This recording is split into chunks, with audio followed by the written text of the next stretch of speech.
Hey there, listener. Corey Andrew Powell here, and I'm excited to share that Motivational Mondays is now sponsored by BetterHelp.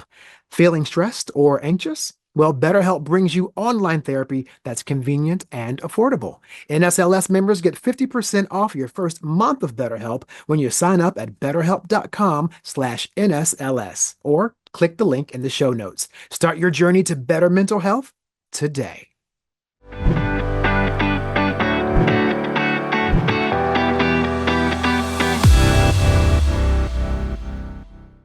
Hello, everyone, and welcome to a special Women's History Month episode rewind of Motivational Mondays. Now, this month we are celebrating powerful voices of incredible women who have graced our show, sharing their wisdom, resilience, and inspiration. Now, throughout this episode, we're going to revisit some of our most impactful conversations, highlighting the insights and lessons from women who are making a difference in their fields. From emotional intelligence to healthcare and equity and uncovering hidden truths, these women have left an indelible mark on all of our listeners. First up, we have Amy Porterfield, an expert in professional and personal development. In this segment, Amy discusses the importance of equal opportunities for women and the need to dispel negative myths surrounding affirmative action. She shares insights on designing a dream life that ensures women have a seat at the table in every industry. Let's dive into Amy's empowering perspectives. I love where you talked about letting the glass ceiling that women are crashing through now finally become the floor in which we stand. I absolutely Yes. love that because I think that many women are realizing that power that they have, how they have been systemically othered in the business. And you also talk about it's even more sort of, I guess, amplified for women of color, Yes. ethnicities, marginalized women. So speak a Yeah. little bit about what you've noticed in that particular demographic of how they are impacted by these lack of opportunities for women in business. It drives me crazy to see it. And luckily, I'm seeing it less and less in the world that I'm in as, we start to talk about it more and more and demand the respect that these women deserve. But what I've seen is that women of color just get passed by. And so what happens is like when opportunities come up, I have been on so many panels and I'm not proud of this. Years ago, before it was very clear that I needed to make a change, I'd be on panels and it would be all white men and then maybe one black man and then one woman. And it was a white woman. It was usually me or someone I knew.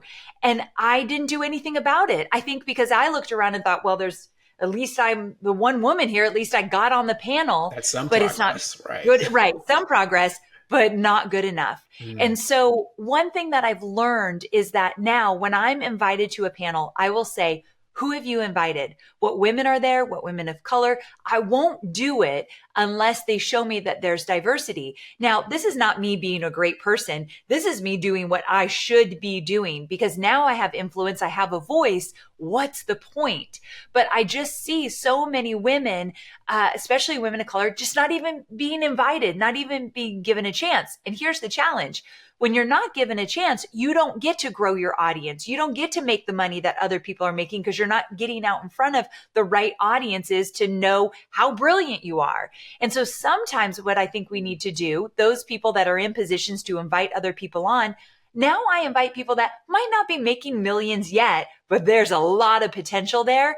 Invite them on, get them on your podcast, start showcasing them because they are absolutely capable of being just as strong as all the other women that are up on those platforms, but invite them in so they get the opportunity. And this is something that I didn't do for many years. And I'm really disappointed in myself, but I won't go back. Well, I love that you have rectified that by today having a very different approach. I mean, that's evolution. So, that's part of the journey of like saying, okay, now how can I be part of the problem, part of the solution versus a part of the problem? And so that's commendable. And I think it's also really aligned with this current affirmative action issue with the Supreme Court, because you bring up a good point. The people are there. The talent is there. The skills are there, but it's about Yes. connecting the people who may not otherwise have access to those hiring pools or those hiring managers or those corporations. It's really just connecting dots with people who have been sort of systemically shut out, but they're talented. They belong to be there. It's They so deserve to be true. there. I wish I could remember this woman's name, but I watched an interview and I think she was a lawyer. She's a black woman and she was a lawyer. And she was saying, I would have never gotten into Harvard without affirmative action. Joy And Reid. That's yes, yes on MSNBC. I saw that. yes, it Amazing. was Yeah. so good. I love that you knew her name to give her the Hmm. respect. Joy Reid. Yes. And she was saying, I was in a small town in a small school. There's no way Right. they would have noticed me. Right. But look at everything she's done Mm. because she took advantage of I got there. Now she did all the hard work. No one did that for her. Yeah. Someone needed to open the door. And Hmm. that's why I think it's so important. Next, we turn to Dr. Khama Ennis, a champion for equity in healthcare. In this segment, Dr. Ennis discusses the physiological differences among ethnic and racial groups and how these variations can impact medical treatment and outcomes. She also highlights an unsung civil rights hero in medicine and shares the vision behind her Faces of Medicine initiative to promote diversity in healthcare. So there are racial and ethnic differences in the prevalence of different conditions. Hmm. That's 100% true. The question is why? Is it access to nutrition, access to safe physical activity? Is it the Mm. many years long impact of redlining in communities? Right. Is it ancestral harm? There's a lot that goes on that is part of what ends up with disparate outcomes, and our job is to attack every aspect that we can. Hmm. So yes, there are statistical differences, but the question is why? Why am I, as a black woman, more likely to die, as a black woman with all those letters after my name, Right. more likely to die in childbirth than a white woman who's never graduated from college or from Mm. high school even? Yeah. That's not about my biology. Mm. And it's interesting too about that because it really ties into what we're seeing now, where there are these efforts and successful efforts to not not tell the whole story uh, of race and ethnicity and all those cultural applications we could, say that are relevant based on a particular group's existence here in this country.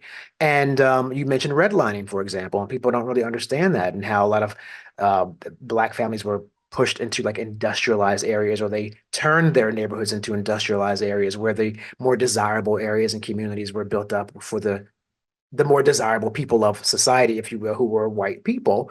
And so there were people exposed to all kinds of, well, was it like pollution and power plants, and this caused maybe potentially high levels of cancerous activity in the Hmm. bodies and all those things. So you're right. I mean, if we educate society and tell them the truth about, hey, we're not blaming you for your ancestors crazy. Not, we're just want you to Exactly. understand it. Like, so you understand how we got here. And I love that what you're saying when it comes to health is that same dynamic, right? Of just truth in It's history. truth. It's truth. And it's stress. Stress is real. It's not like, stress is not something that exists only in a person's head. There is a real impact. Cortisol levels increase. Cortisol is a stress hormone that increases blood pressure, that has long-term health effects. So if you live in a community that, as a result of redlining, is unsafe and your stress level is persistently higher, yes, you are more likely to have high blood pressure. Does that mean that you have high blood pressure because you're a black person or Mm, because you live in an under-resourced community or are yeah. exposed to constant messages and stories of your own reflection being harmed, where as opposed to stories of successes or avenues out of difficult situations, Yeah. um, that Yeah. can lead to less stress and better health. Mm, yeah. And very similar again, I bring up the mental health thing because one thing I learned about on this show, which I was so fascinated by and also shocked that I had never heard it. I had an amazing young woman on the show and she talked about, and the term just blew my mind, ancestral trauma. Absolutely. And, I mean, here I was like at this stage in my life and I had never even heard of that, never even considered that was a thing. And when she said it, it was like a light, like the heavens opened up and the ancestors were singing at me. Like I totally, I mean, I was like, whoa, because we are also carrying forth a lot that we can't see, as we just mentioned, that is from the systemic conditions that we've been subject to. And here we are now kind of stuck holding the bill, if you will, Yes. and it's really tangible, those things. Hmm. Powerful stuff. That's powerful stuff. And I want to ask you now, when it comes to Faces of Medicine, which is your wonderful documentary that you've done, is it all completed now, or is it just the trailer and a few episodes? I know I saw the trailer, which is why I was like, I have to have you on the show. So where are we Yes. now with that project? So the project as a whole will be a four-part documentary series and a podcast as well. And we have completed the first of those episodes and have had a couple of screenings that have been really well received, including one last night. We got a standing ovation, so I'm happy Oh, about that. wonderful, wonderful. Um, so what we told in the first episode was the story of four physicians who are practicing right now, and the very first Black woman to earn an MD in this country, which I didn't know about until a few years ago, happened in 1864. Mm. 1864. The Civil War was not over yet, and Right, she was right. in med school, right? Like, this is not a story that I think is part of, the larger cultural awareness. And her name was Rebecca Lee Crumpler. Um, and Wow. she, right? Wait. I gotta stop right there. Wait, so she's a black woman, Black woman born to enslaved 1864. parents. Right. I mean, because that's literally like the year after slavery Yeah, ends. yeah, Well, or before, if you lived in Texas in 84, yeah, they kept them in the exactly. dark a little bit. But I mean, like a year after the Civil War, she's Yeah, in medical school. yes. Wow. I No, she have no idea. graduated. She graduated She in graduated medical school. 1864. Wow. That's amazing. I'd never heard her story at all. So I'm so glad that you're talking about that. That's Yeah. amazing. Next, we revisit our discussion with Sandy Rosenthal, a fearless advocate for justice. When Hurricane Katrina devastated New Orleans, many people assumed it was solely a natural disaster. But Sandy's research revealed a very different story, one of engineering failures and federal responsibility. Here's Sandy Rosenthal discussing her unwavering fight for justice. What was it that made you realize, though, that there was something more than just Mother Nature at play? Well, I was fortunate. I didn't lose my home. I didn't lose any family members. And so uh, I was in an unusual position that I could be listening to the radio and watching the news and reading whatever I could get my hands on. And I very quickly figured out that the storylines weren't making sense. Mm, I figured out pretty soon. I learned that these levees are designed and built by the federal government and that the local officials maintain them. Okay. These levees are huge. Okay. We have 300 miles of levees. mm, And I thought to myself, it wasn't making sense. Why are we, the people of New Orleans, being blamed for this flooding when they're designed and built by the Army Corps of Engineers?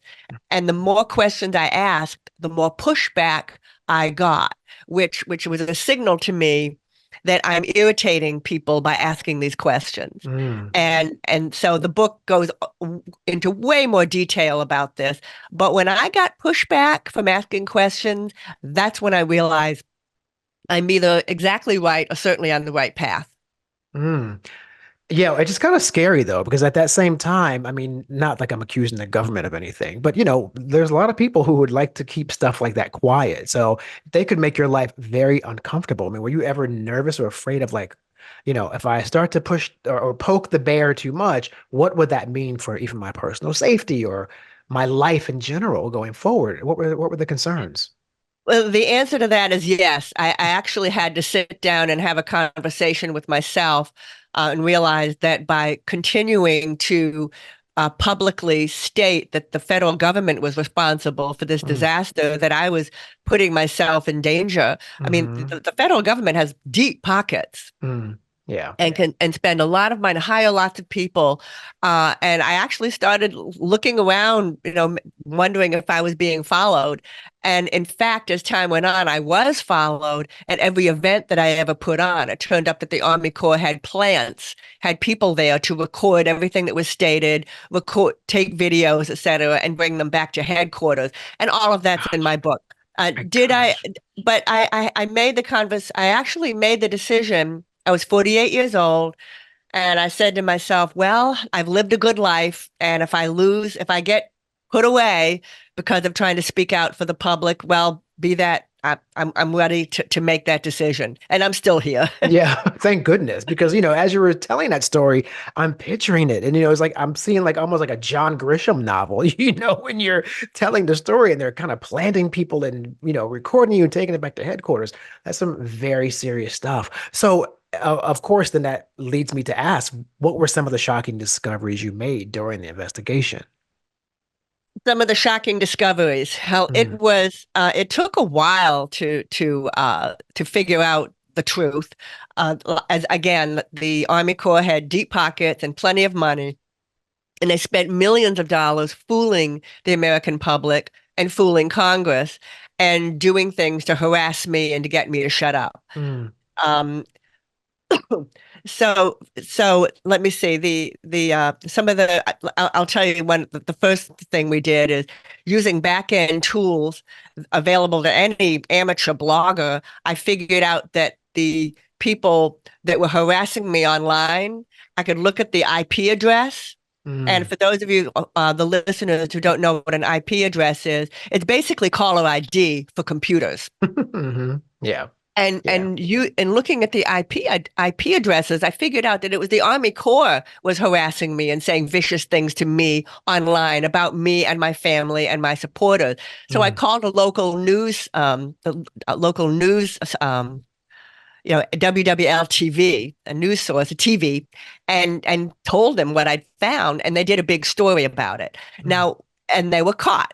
They were absolutely doing this. And the amazing thing is, even though it's not illegal in this country, it's not illegal for the Army Corps to do that. It's very embarrassing that they were hmm. caught. It's Right. very embarrassing that they were caught doing it, and the damage done, the Army Corps to this day still hasn't recovered from that. And finally, we conclude with our very insightful conversation with Dr. Jenny Wu, an expert in emotional intelligence. Now, as students transition into college life, emotional adjustments can be really challenging as much as academic rigor. Dr. Wu breaks down the importance of filtering through the noise of everyday conversations and how understanding emotional intelligence can be a game changer for young adults finding their way in new environments. Let's listen to Dr. Wu's invaluable insights. When it comes to emotional intelligence, let's start by really defining like Mm. what it is, because you were just saying how you were like, well, how do I articulate what that is? I didn't even know. Some people really still don't know. So what would you say is a simple explanation or description of emotional intelligence? Yeah. So emotional intelligence in a nutshell is really our ability to perceive how we're feeling, what we're thinking, and our sort of tendencies to act a certain way. And likewise, it's also our awareness of how we perceive others around us Mm, to what they're thinking, what they're feeling, and how they're acting. And really putting it together is using this incredible insight to then take certain actions, build good relationship, and being able to communicate and get your points across. So that's where sort of influence, charisma, right? Leadership comes in. And really, in short, being intelligent about your emotions is knowing how to make your emotions work for you and not against you. And mm, you know how it is. Like we have so many times where our own emotions were tripping us up yeah. against us, right? When we blurt something out that we later regret, we, like I have kids, so they're sort of like, what is it? Rage quit, that's the thing Exactly. like Yeah, for the that was a thing. gamers. Yeah, yeah. Yeah. Or just, having those emotions come out, like our buttons press and snap, and we do or say or feel something that we later regret. So that's what Hmm. I mean by being able to make it work for you and not against you. Yeah, that is such a biggie. And I mean, it's probably increasingly more difficult in the era that we're in, which is so driven by a lot of civil unrest and political arguments, and that's a lot. So, I mean, if you add that to it, it's even more difficult to navigate. But you said something really important there that I really, really love, which is not just about what we are controlling, about our own emotions, but how we are also processing the emotions and the words of other people around us. That is the key. Because I think that if we don't listen with intention and we're not mindful, to your point, we're just going through life just like a ticker tape, just like Mm-hmm. right. Whatever Mm-hmm. you're thinking, things are coming out of your mouth because you don't care. But when you care about what you're saying, how it might impact others, I think that is when a light bulb goes off for emotional intelligence. What's your thought on that? Yeah, definitely. That is the foundation of emotional intelligence, which is this awareness. And to be aware is also caring, right? Having that empathy, but really also having the skills to know what you're looking for. Mm, And, at the youngest level, and honestly, really, when I teach undergrads, this is also about reading social cues because a lot of the times, like you said, there's a lot of word pollution. People are just like talking, talking, talking, and you get right. whether it's social media, digitally, in person, just a lot of Mm-hmm. words coming at you. So being able to filter that is really important. So that's a set of skills of active listening and reading between the lines, but also not just relying on words, but also body language, Mm, gesturing, right? I think we talked about in that CNBC article I wrote about mirroring. yes. So mirroring is being observant of other people's body language and, to give you cues and how they think. And to Mm-hmm. be honest, we've been through so much, especially our younger generations. I mean, it's so tough right now, and it was tough going through the pandemic. And so, quite frankly, we just didn't have enough social practice Right. to Right. actually make some mistakes and to get exposure in different settings to really understand and build up these skills. And Mm-hmm. so that is why nowadays I have so many sort of media outlets reaching out to me and just honestly basic questions like, how do I start a conversation with strangers? Yeah. How do I not feel socially anxious? How do I carry a conversation? How do I be likable and look interesting? Right? Mm-hmm. These are all the skill sets related to emotional intelligence. And, the latest was someone had reached out for a piece on how do I become a considerate roommate? Right? Oh, Yeah. wow. Yeah. Yeah. Yeah. Yep. It's all connected. Well, I love that too, because that's not something that people normally in past generations cared about, right? You just would hear these horror stories about, oh, my kid went off to college and their roommate's horrible, or I had a roommate in college, it was horrible, or I just got a roommate and I can't stand them. And now I love the fact that some people are going, how can I not be that to someone else? Yeah. And Right. honestly, yeah, it's a win-win because, college retention isn't, we think of academic probation, but a lot of the Mhm. times attrition and dropouts are also on your first year experience, Yeah. right? Yeah. And especially if you're a transfer student, it's do I feel like I belong? Right? Do Mhm. I feel like I have a say? I fit in. So obviously, your participation in and outside of the classroom, including roommate situations, really will take a toll on you if Yeah. things are not so much what you had expected. As we wrap up this special Women's History Month Rewind episode, we hope you've been inspired by the passion, perseverance, and wisdom of these incredible women. Their stories remind us that change can happen when we challenge the status quo, advocate for what's right, and continue pushing forward despite obstacles. Thank you for joining us on Motivational Mondays once again, and don't forget to subscribe, share this episode with a friend, and keep striving to make an impact.